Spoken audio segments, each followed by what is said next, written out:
Executive Officer and Managing Director, Srini Palya, and our Chief Human Resources Officer, Saurabh Govil.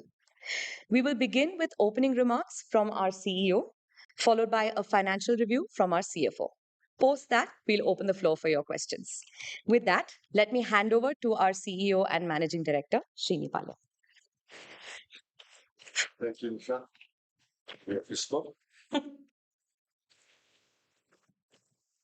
Good evening, everyone. I'll just give it a minute, of course.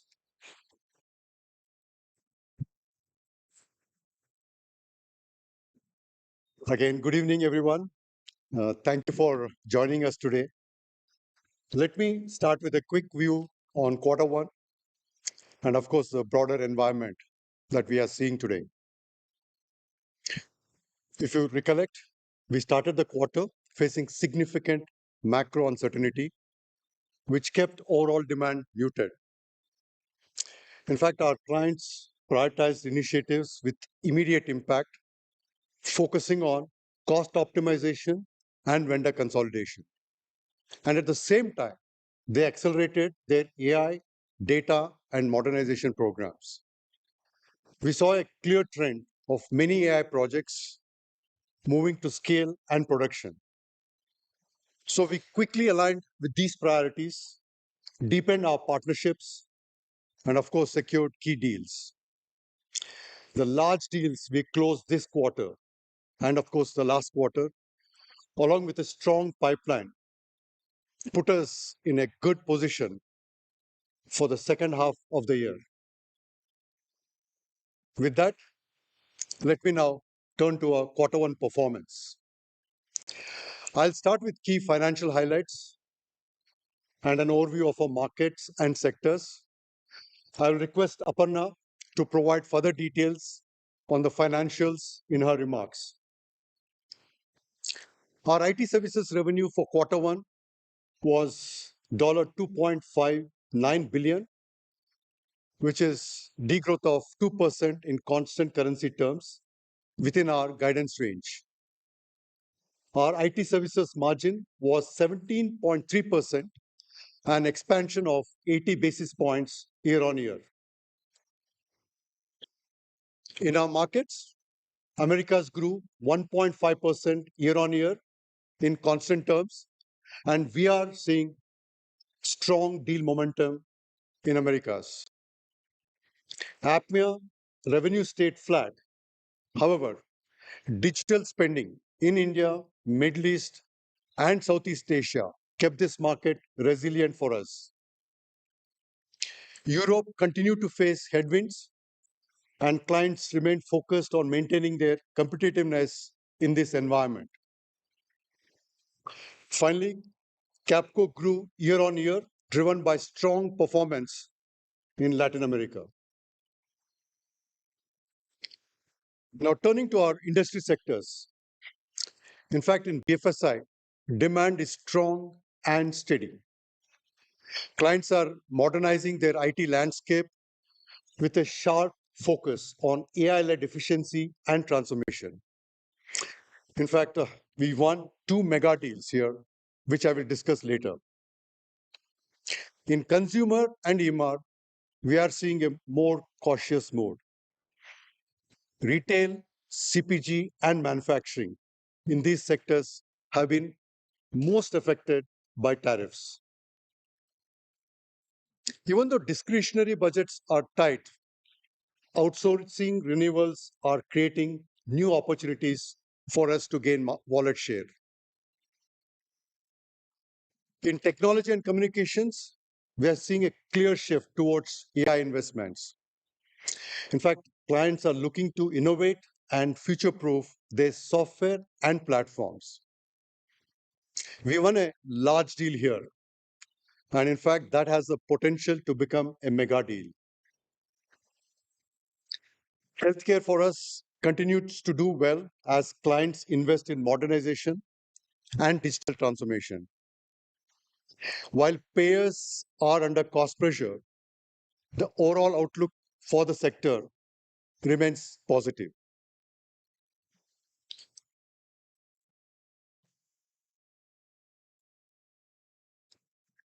These priorities and shifts in client focus are evident in the strategic deals we have won in quarter one. Let me talk about that. During this quarter, we reported bookings worth $5 billion in total contract value, a growth of 51% year on year. Our large deal bookings reached $2.7 billion, up 131% year on year. This includes 16 large deals this quarter, including the two mega deals I talked about. Several of these wins, I want to repeat, several of these wins were driven by vendor consolidation, where we continue to build strong momentum. These deals reflect a good balance of extension of work and securing new business. They also highlight our capabilities, our domain expertise, and the progress we have made in AI. Let me share three examples to bring this to life. Two of them are mega deals, and one of them is potential mega deal. My first example is a global banking leader that selected us as their strategic partner to transform technology across multiple business lines and enterprise functions. They chose Wipro for our deep BFSI expertise and consulting-led approach.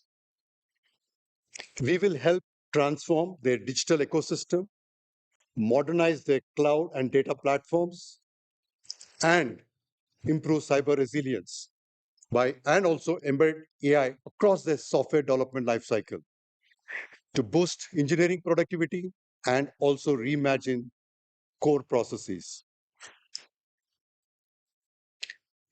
Next, a leading global semiconductor company signed a multi-year agreement with us to modernize its entire product lifecycle. Building on our long-standing partnership, we will drive end-to-end engineering transformation from silicon design and system software to platform development and hardware validation. Our focus is on using AI and automation to accelerate development, improve quality, reduce costs, and enable agile practices. The third one, we secured a mega deal with a leading North American bank, extending a decade-long partnership. We will transform their technology across core banking, wealth management, and retail using our AI-powered global delivery framework.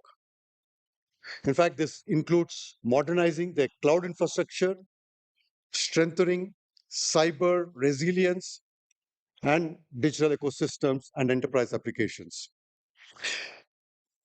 For a client, this will accelerate innovation, improve time to market, and deliver a customer-centric experience. If you notice, these examples highlight a clear trend. AI is no longer a niche. It's becoming essential to how businesses operate at scale. At Wipro, we see AI as a force reshaping industries and amplifying human potential. We are, in fact, building an AI-first, AI everywhere enterprise focused on solving complex challenges, accelerating delivery, and reimagining operations at scale. By embracing autonomous and agentic AI, we are transforming business models and how organizations work. Our AI capabilities are integrated into both industry and cross-industry solutions. So by combining domain expertise with AI, we are able to deliver value through solutions such as hyper-personalized wealth management for our BFSI clients, predictive industrial insights for our manufacturing clients. So far, we have deployed over 200 AI-powered agents using advanced technologies from our leading hyperscalers, who are big partners. Just to give an example, these agents enable smarter lending, intelligent claims processing, and autonomous network management. I talked about teams and talent. We are equally focused on talent and training our teams with the skills and mindset to thrive in an AI-first world. Building on this strong foundation and with a continued focus on 5 strategic priorities, we are well positioned for the future. I'd like to now discuss our outlook for the next quarter. While we are cautious given the macro environment, our strong order book, healthy pipeline, and focus on AI-powered consulting-led solutions give us confidence in delivering long-term value to our clients. Returning to profitable growth remains our priority.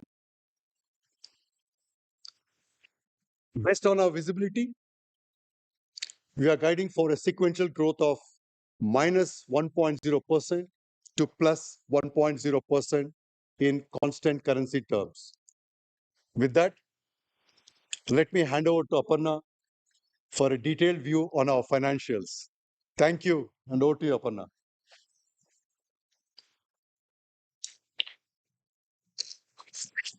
Thank you, Srini. Good evening, ladies and gentlemen. Let me give you a brief update on the financial performance for the quarter ended 30th June 2025 before we move on to the Q&A session. Our IT services revenue for quarter one sequentially declined by 2% in constant currency terms, which is within our guidance range. On a year-on-year basis, the revenues declined by 2.3% in constant currency terms. Our operating margins for quarter one was at 17.3%.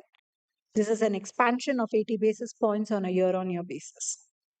As Srini shared, many of our large deal wins are in the nature of cost takeout or vendor consolidation. These deals require upfront investments and come with their fair share of pressures on cost. As always, we will continue to focus on operational excellence in order to offset these pressures. Let me give you some color on the performance of our strategic market units and sectors.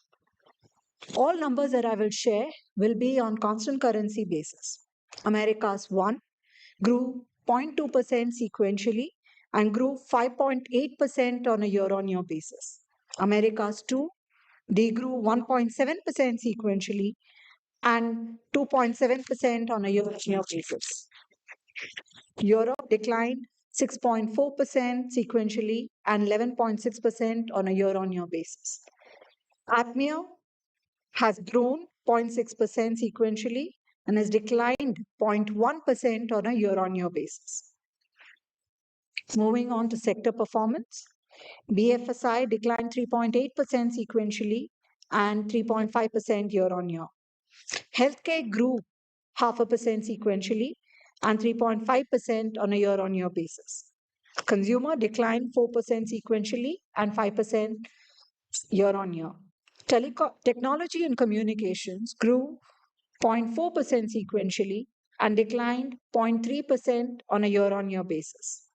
Energy, manufacturing, and resources declined 0.7% sequentially and 2.4% on year-on-year. Capco continued to perform well, growing 6.1% on a year-on-year basis. Let me share with you some of the other key financial parameters. Our net income grew 10.9% year-on-year in Q1. This is after absorbing a one-time restructuring charge of INR 247 crores. Our EPS for the quarter was at INR 3.2 rupees, a growth of 10.8% year-on-year. The free cash flows as a percentage of net income continues to be robust and came in at 115% for the quarter. This takes our gross cash, including investments, to $6.4 billion. In Q1, our net income grew 62% on a year-on-year basis. Accounting yield for the average investments held in India was at 8.1% in the quarter. Our effective tax rate was 21.6% for Q1 26 versus 24.5% in Q1 25. Our hedges continue to be in line with policy. We had about $2.5 billion of forex derivative contracts as hedges at the end of the quarter. Finally, before I move to guidance, I would like to share with you that in our recently concluded board meeting, the board of directors have declared an interim dividend of rupees 5 per share. With this, we have now distributed cash in excess of 1.3 billion in the last 6 months. As you know, we have revised our capital allocation policy in January to pay out to a minimum of 70% of our net income over a block of 3 years.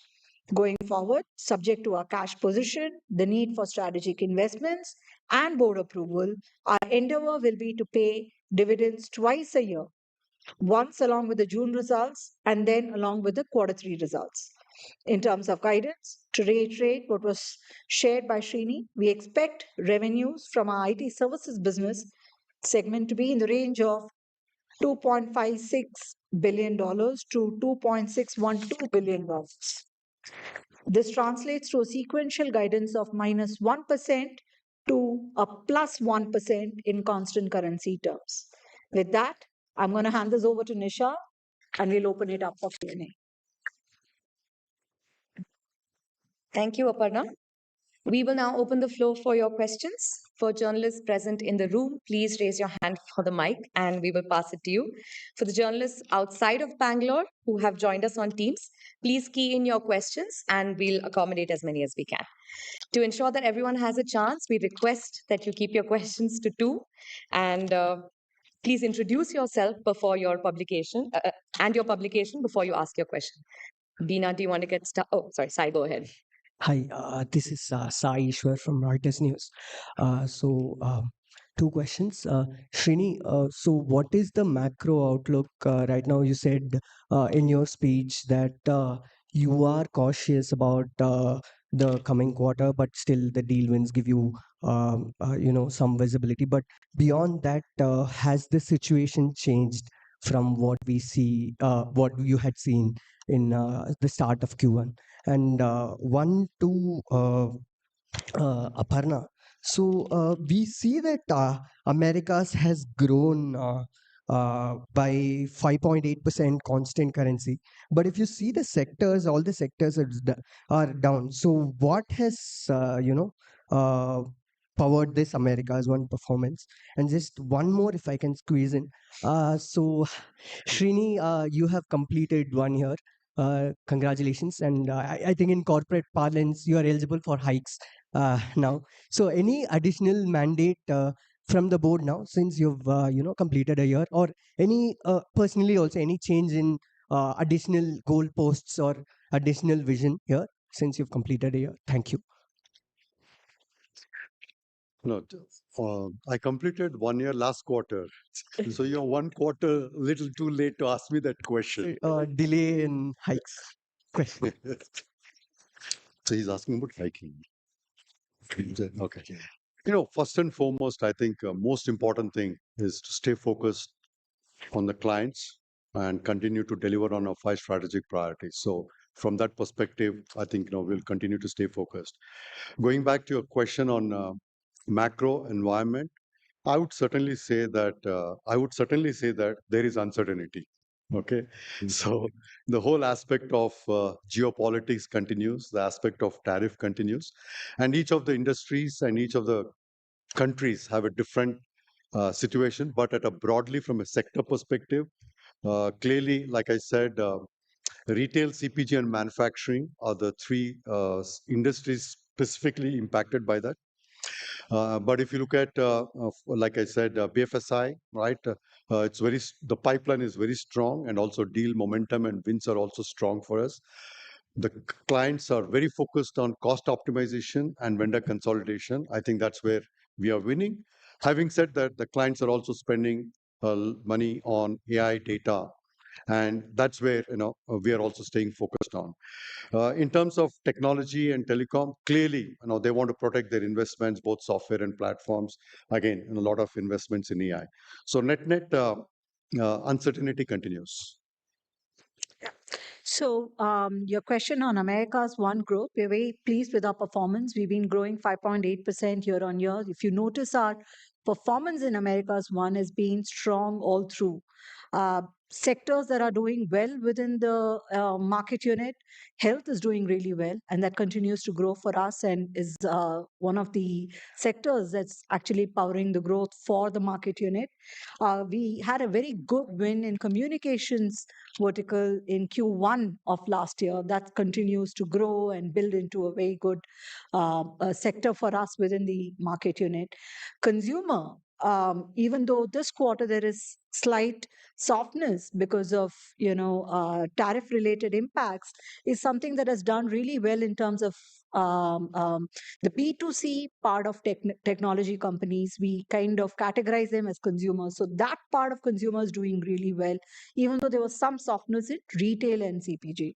But overall, if you look at our bookings in retail and CPG this quarter, those bookings have come in really well, right? So 6 of the large deals that we spoke of, 16 large deals, are actually in consumer. So we do feel very confident about our performance in America's One. I would say that it's very broad based within the industry verticals that are there within that unit. Yeah. Hi, this is Beena from the Economic Times.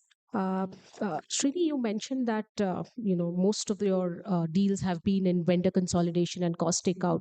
Could you give us a sense if discretionary demand is no more, the focus, and is this an era of past for most of the companies? And you mentioned about pressure on costs as well. Do you see that really impacting the margins going forward?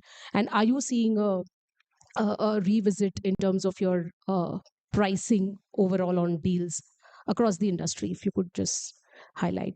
Second, in terms of AI efficiencies, how is that impacting your hiring and headcount change? Because this quarter as well, we've seen very minimal, changes. And if that is going to continue, and the non-linearity between revenue and headcount change is likely to be the new normal. And also, in addition, similar to that, you mentioned yesterday in your AGM that there is a focus on getting high potential talent and moving high performers to critical roles. Could you elaborate a little bit on what is your game plan going forward? Hi, Veena. So discretionary spend is coming back in certain pockets. It's not uniform across. Second, when I said, we are focused on data, AI, and modernization, that's kind of a discretionary spend because, this is something that clients want to experiment on.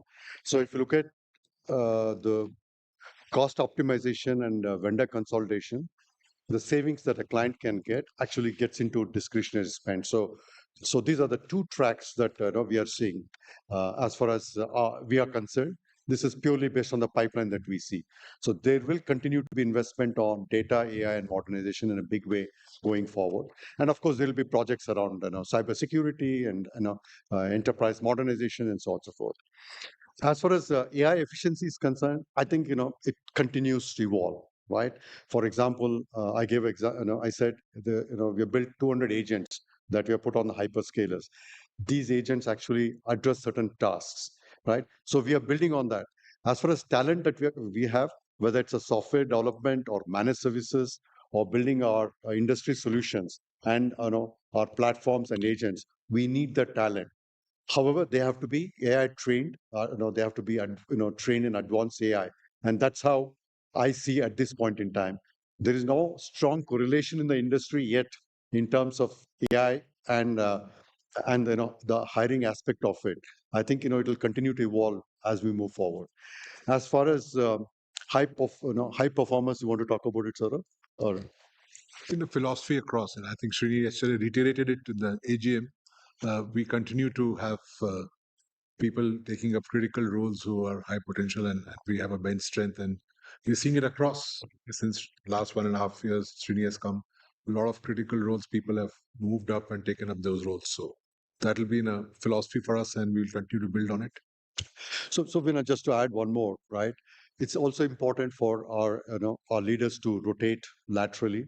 And I'm a classic example at Wipro. For the last 3 decades, I've done multiple roles, and that gives you a good view of clients and within Wipro and the partnership. So that's going to be evolving, and that's how you build future-ready leadership for Wipro.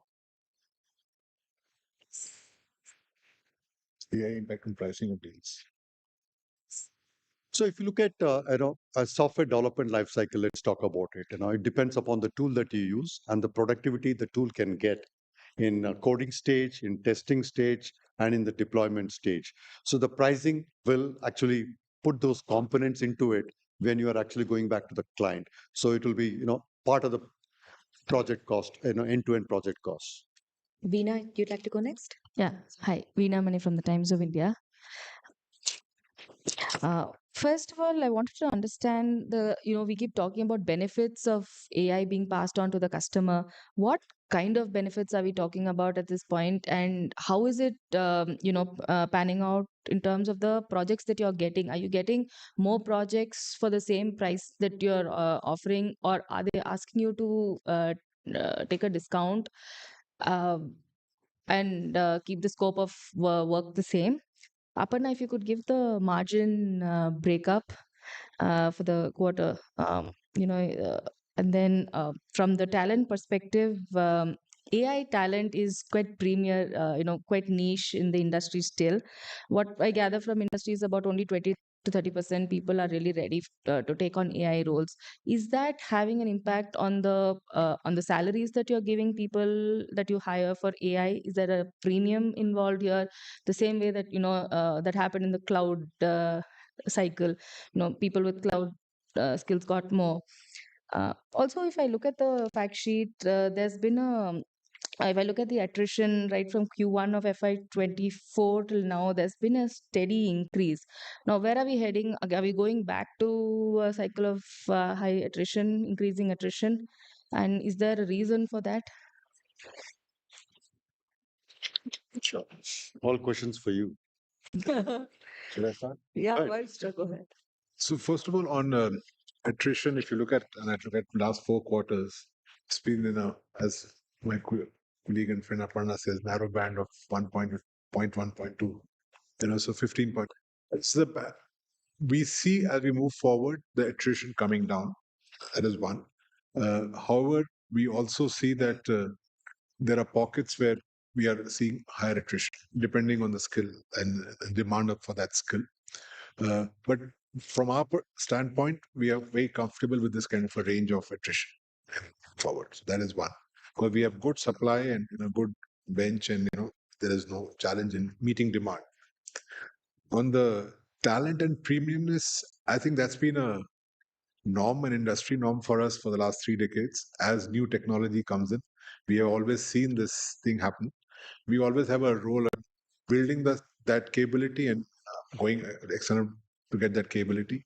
And it's been a mix. It's not that there are large number of people available in the industry who are deeply trained on AI. That's also a very new area. So obviously that's a scarcity, and that's why there's a premium. But we are comfortable because we are doing a lot of work in-house to build that talent as well. So it's a combination, and which we have gone through these cycles earlier also. There was the ERP, there was data, there was cloud. So it's going on. So same way we are at this today.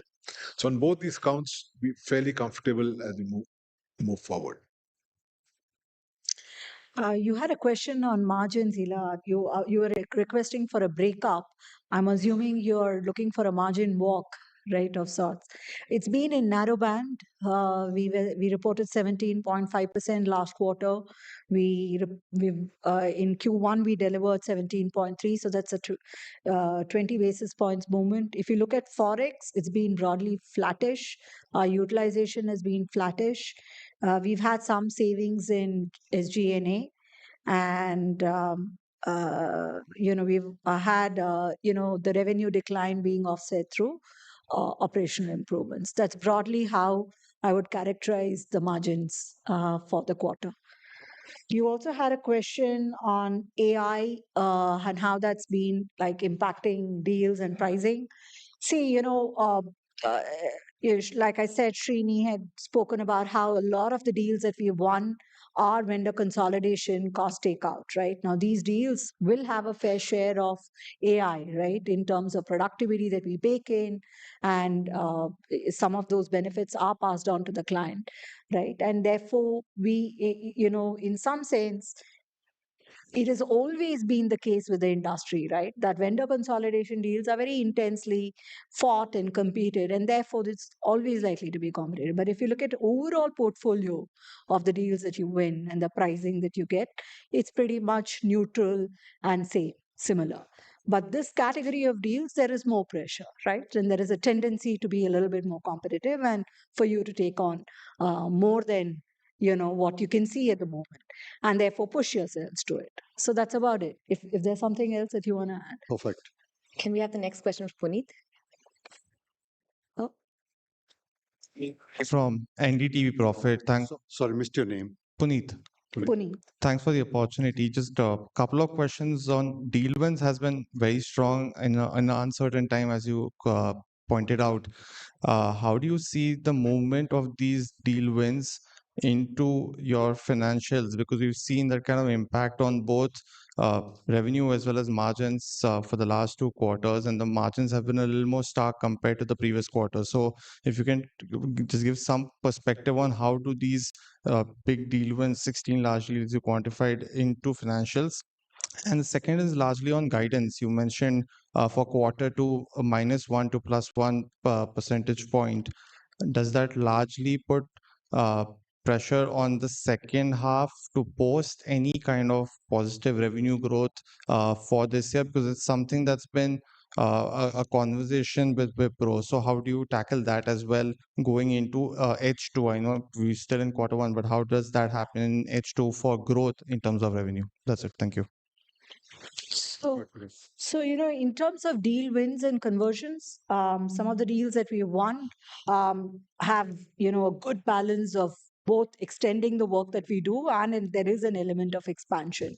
Given the nature of these deals, they will take about 6 to 8 quarters for them to just fully ramp up, right? But you will start seeing that trickling down. And we also had a very large deal win in Q4 of the last fiscal, right? The Phoenix deal win.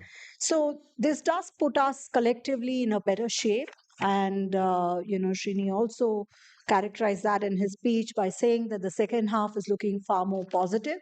And we've got the deals that we need. Now it's down to execution.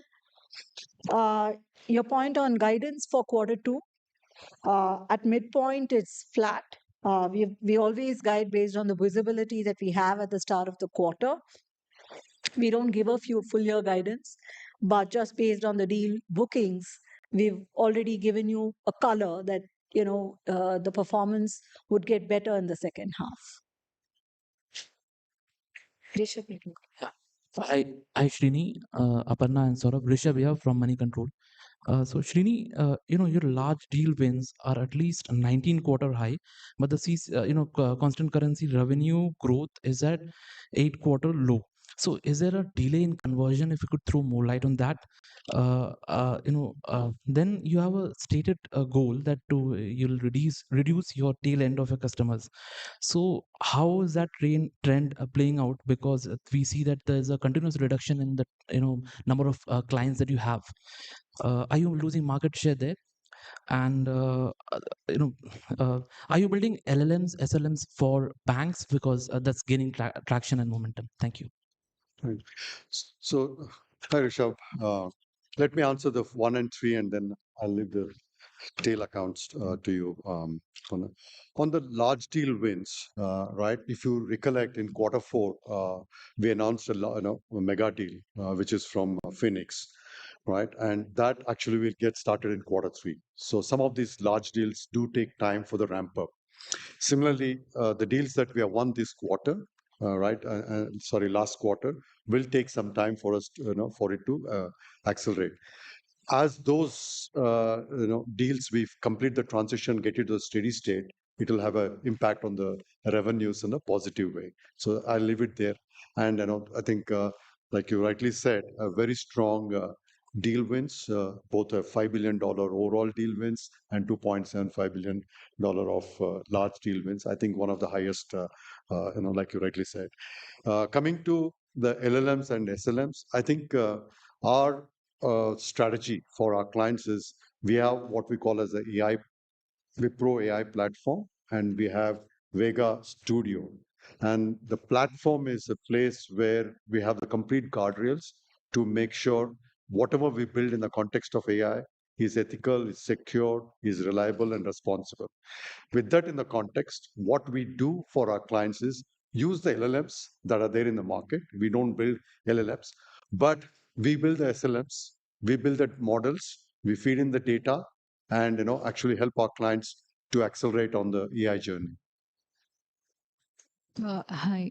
So the point on clients, right? Number of clients. If you look at the number of clients with more than $50 million of revenues, it's actually expanded from 44 to 47. If you look at our top account, top 5 and top 10, they're all growing. In fact, substantial portion of the large deal bookings that we've got is actually from our top 10 existing clients.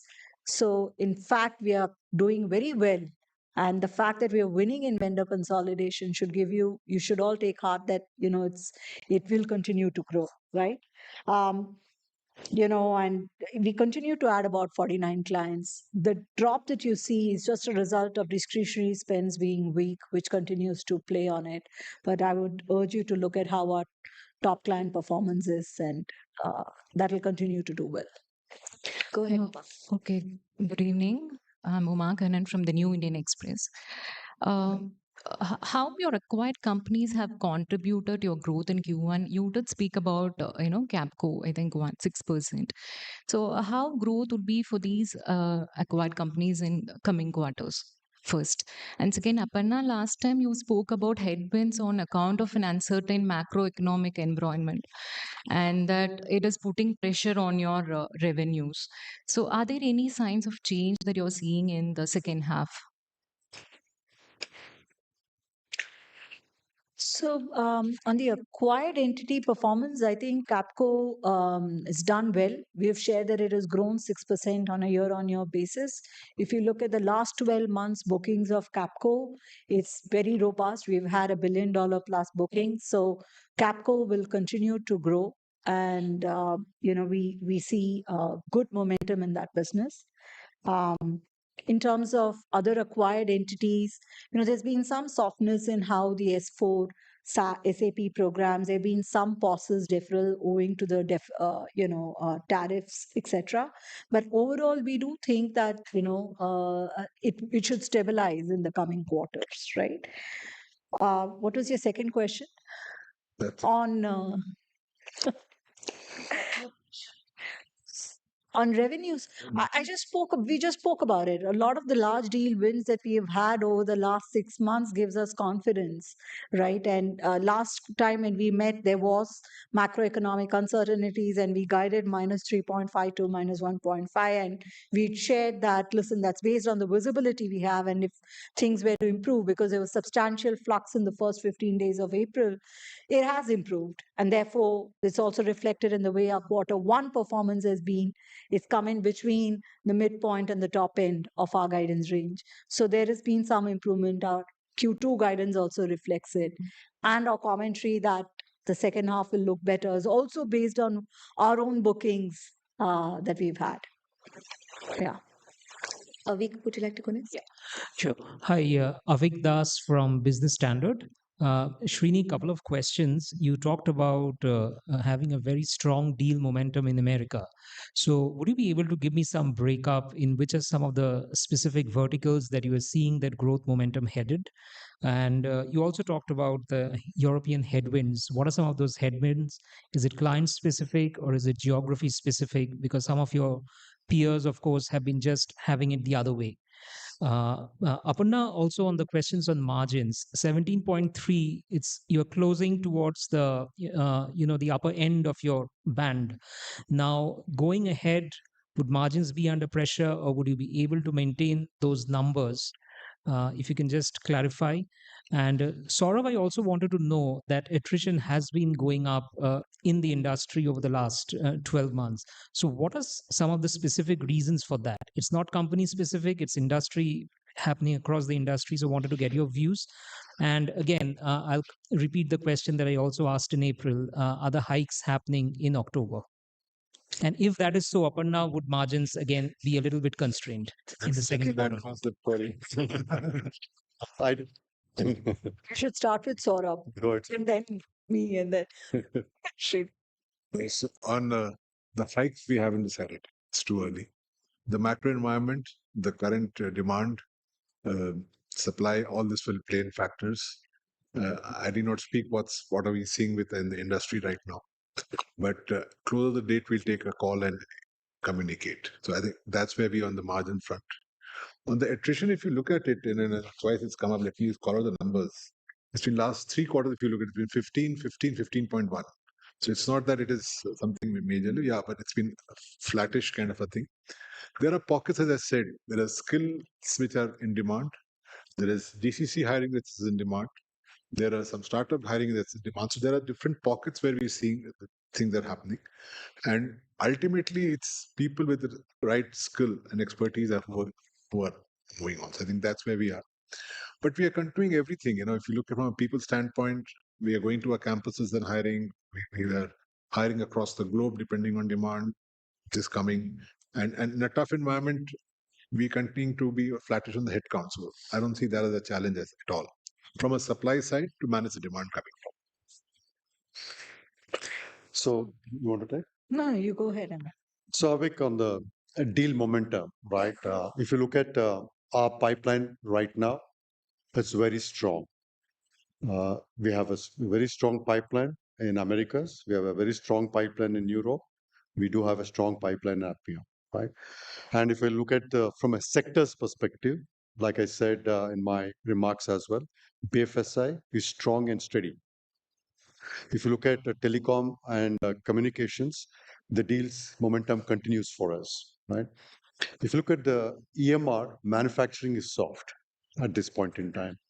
If you look at consumer, while the revenue has not been good for us in this quarter, but Aparna alluded to the fact that we have won deals in that sector, which is specifically around B2C, and we see a momentum. Healthcare continues to be good, continues to create that momentum. All I can tell you is that in spite of booking $5 billion, pipeline is still strong, and it continues to be. And we're being very proactive with our clients in these conversations, and will continue to do so. And the pipeline, again, discretionary spend is in pockets, but it's around data, AI, modernization, to be very specific. Cost optimization, vendor consolidation continues, and we have made a good momentum on that. And the third one, which is also very important, is the industry solutions that we are building, which are consulting-led AI powered, whether it's a wealth management or payers and so on and so forth. Momentum continues. In fact, in healthcare, we had good momentum on those solutions as well. So net-net, it's overall positive as far as the deal wins and deal pipeline is concerned. So we're very excited about the $5 billion bookings, and one of the priority or focus areas for us is going to be conversion, right? These large deals will need certain upfront investments for us to be able to convert them, and that's going to be number one priority for us. So in some sense, there are going to be pressures on our margins as we look at it, but we're very excited about the potential of growth that these deals bring with them.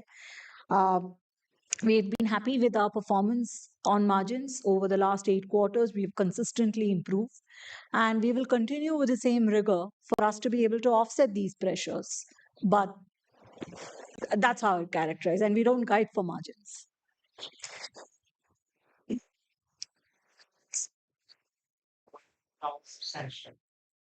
Sorry, could we come back to your question? Let's take Sanjana, since we're running out of time. I'd like to. Thank you. Hi, Sanjana from Business Line. Um, Many top US banks have commented that they've reaffirmed, activities and digitization efforts.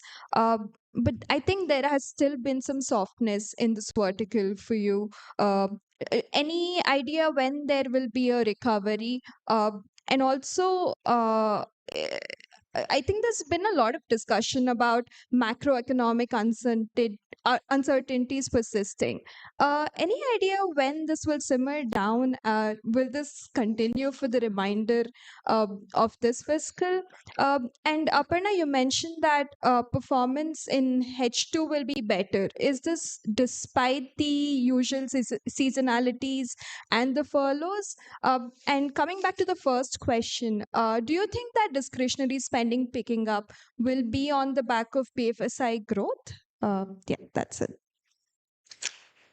So, Sanjana, as far as the macroeconomics are concerned, I'm very certain that there is uncertainty. So beyond that, I don't think I can comment on that. And I think you know it. I'm sure you're reading all the reports that's coming in. So we will continue with that. But I think the clients are getting to be resilient in the context of uncertainty. I think that's very important. So the fact that you asked about BFSI very specifically. So if you look at one of the lead indicators for us is Capco. Like Aparna talked about it, we grew 6% year on year in a very uncertain environment, especially in the BFSI segment.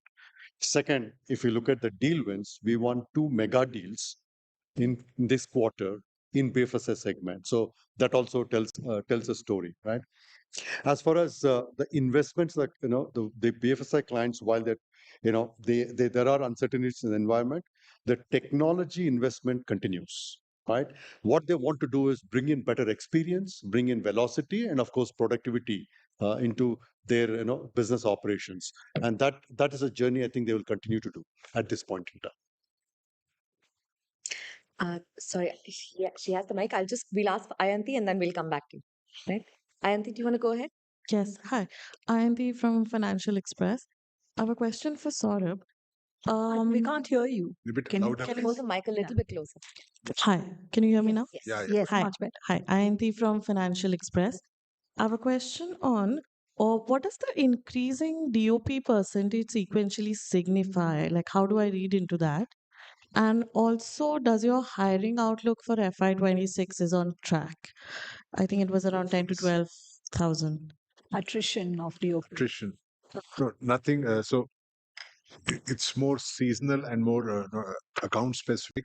So quarterly. So there's nothing to see much more in the DOP numbers which you are seeing. But overall, our hiring, as I said, is very, very demand specific. Today we have a good bench.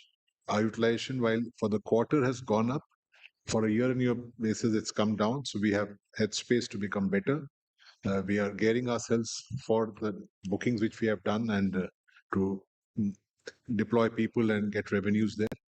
And basis the demand environment and the macro environment, we will continue to hire. We continue to go on campuses. The numbers are small. We are still entering to after a 10,000 people addition last fiscal. We went this quarter as well, and we'll continue to do so every quarter going forward. So it'll be very demand specific from a hiring standpoint. And just to again come back on the attrition, there's nothing which is unique about DOP. It's just a quarter issue. Yeah. I'm Narayankar from United News of India. I have a couple of questions. This operating margins expanded 80 BPS year on year despite revenue decline. What specific levers helped preserve profitability? And Wipro reported a strong operating cash flow of 123.2% of net income. Can we expect this trend to continue through FY26? And my last question, if you can allow me, uh, Wipro returned over $1.3 billion to shareholders in the last 6 months. And how do you balance aggressive capital returns with ongoing investments in AI and innovation? All for you. Thank you. Um, so your question on how we've improved operating margins in a weak revenue environment, it's largely owing to the operational excellence that we've been driving. If you look at it, we have been driving improved productivity in our fixed price programs. We've improved profitability in our acquired entities. We continue to remain focused on optimizing overheads, including parts of G&A that we think, we can rationalize. We have been aggressively pursuing some of that. There is also an element of forex that's also there, with the rupee depreciating against the dollar. That always helps in the margin performance. I think all of that has played out into our operating margins, and we will continue to those levers we will continue to flex, especially on fixed price programs led by improved productivity now, especially with the focus on AI. As far as your second question is concerned on operating cash flows, we've been very pleased with our performance. For the last 2 years, we've actually delivered a free cash flow as a percentage of net income far superior. I think it was around 140% plus a couple of years back. Last year was, 120% of net income. So this quarter, again, 115% of our net income has got converted to cash. This is again on the back of better working capital management that we've been driving. And how do we look at it from a go forward standpoint? Our endeavor would be to at least deliver, convert whatever we deliver as profits into cash. That is the minimum as a standard that we would look at. And if we can continue to do better, we will. So that's the way we look at it. On $1.3 billion of capital allocation, we've just announced it, INR 5 rupees. It's not yet paid out. So once we pay that out, it'll become $1.3 billion of cash back to shareholders. Is not aggressive. In some sense, 70% of the net income cumulatively over 3 years. That gives us substantial flexibility for us to meet that capital allocation. And we're very comfortable with it. And like I shared with you, we have $6.2 billion of gross cash on the balance sheet, enough for all organic and inorganic investments that we would like to pursue. We have time for one last question. Yeah. Bala, please go ahead. Bala from Analytics India magazine. I just wanted to understand if Wipro is looking at any deeper partnerships with, if you're looking at any deeper partnerships with OpenAI and the likes, and if you are planning any acquisitions to better your AI solutions. The second one is there any specific targets to hire freshers for the year? Sure. For us, M&A and partnership is strategic. As far as M&A is concerned, we look for opportunities that can give us capabilities, new capabilities that can give us access to new markets, that gives access to clients. So that's something that we constantly look for. And if it is something that's a right fit for Wipro, I think we'll go ahead for that. And that's a path and that's a journey that we'll continue to be in. As far as the partnership is concerned, all right, I don't want to call out one single name, but partnership is very, very critical. And that's why we called out Wipro Innovation Network. As part of that, we've got the Partners Lab, Academia, our Wipro Ventures, and our own labs coming together to solve problems for our clients.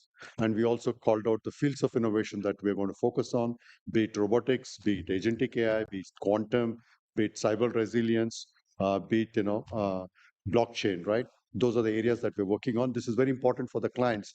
For example, if you're doing a drug research combination of quantum and AI will accelerate the whole drug discovery process, just to give you an example. So we'll continue to invest in that. And on freshers, we had called out our endeavor is to look at about 10,000 freshers inducted in the fiscal.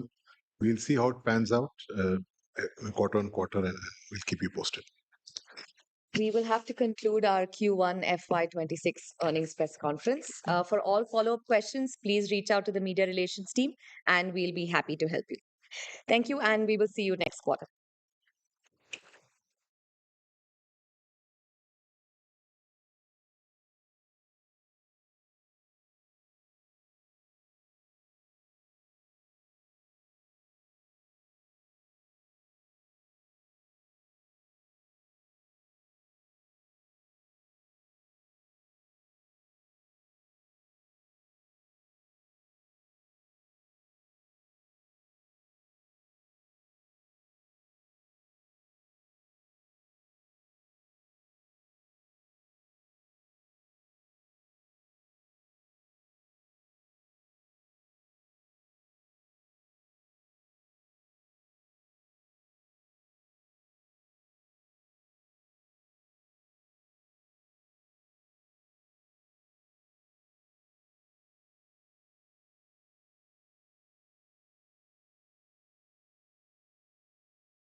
At Wipro, we partner with clients to build AI-powered, future-ready businesses.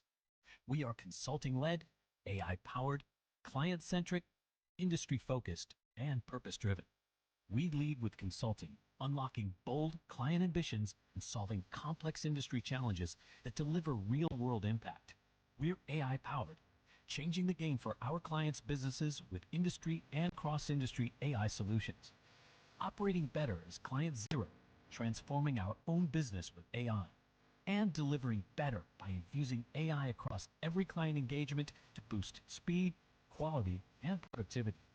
And we apply this intelligence where it matters most, across industries that shape the world, from healthcare, telecom and financial services, to retail, energy, and manufacturing. Through the Wipro Innovation Network, we bring together innovation labs, ecosystem partners, AI platforms, startups, and academia to accelerate co-innovation at a global scale. We're consistently recognized as leaders across domains by the world's most respected analyst firms, trusted by many of the world's biggest, most innovative, and fastest growing companies to power their transformation, and celebrated for excellence in sustainability, innovation, culture, and impact. But we don't stop at business.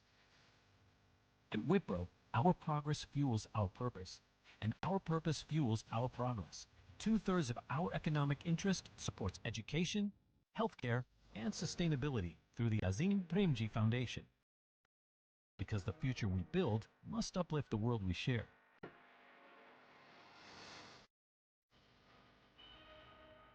Wipro, consulting-led, AI-powered, client-centric, industry-focused, purpose-driven.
Welcome, everyone, to our Korati campus. For those of us who are joining virtually, good morning, good afternoon, good evening.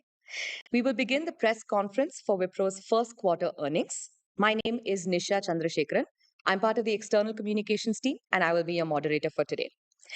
Joining me on stage is our Chief Financial Officer, Aparna Iyer, our Chief Executive Officer and Managing Director, Srini Palya, and our Chief Human Resources Officer, Saurabh Koval. We will begin with opening remarks from our CEO, followed by a financial review from our CFO. Post that, we'll open the floor for your questions. With that, let me hand over to our CEO and Managing Director, Srini Palya. Thank you, Nisha.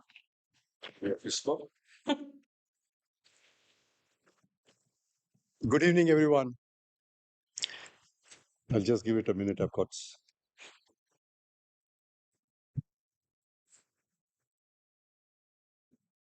Again, good evening, everyone. Thank you for joining us today. Let me start with a quick view on quarter one and, of course, the broader environment that we are seeing today. If you recollect, we started the quarter facing significant macro uncertainty, which kept overall demand muted. In fact, our clients prioritized initiatives with immediate impact, focusing on cost optimization and vendor consolidation. And at the same time, they accelerated their AI, data, and modernization programs. We saw a clear trend of many AI projects moving to scale and production. So we quickly aligned with these priorities, deepened our partnerships, and of course, secured key deals. The large deals we closed this quarter, and of course, the last quarter, along with a strong pipeline, put us in a good position for the second half of the year. With that, let me now turn to our quarter one performance. I'll start with key financial highlights and an overview of our markets and sectors. I'll request Aparna to provide further details on the financials in her remarks. Our IT services revenue for quarter one was $2.59 billion, which is degrowth of 2% in constant currency terms within our guidance range. Our IT services margin was 17.3%, an expansion of 80 basis points year on year.